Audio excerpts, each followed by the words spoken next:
Good afternoon from Hackensack. It's Victor, and this afternoon I'm making some Tri-Color Farfalle. This is organic pasta from Italy. It's got some tomato paste and spinach to color the farfalle pasta or butterflies with pesto, and we're going to put some baby spinach in there and a few pinoli nuts. I'm warming up the water right now.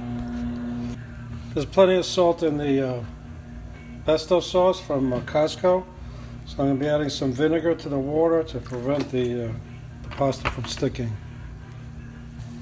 This is this organic pasta is from Garofalo, made in Italy. Has an unusually long 15-minute cooking time, so I'm going to watch this, check it after about 8 or 9 minutes, which is usually the time on Garofalo pasta. So I've drained the pasta, and now I put some organic spinach in the bottom of the pan. There's the hot pasta. I'll be mixing it, adding the pesto.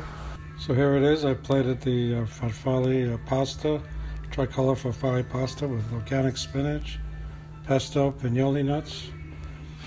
Cooking time about 12-13 minutes. Enjoy.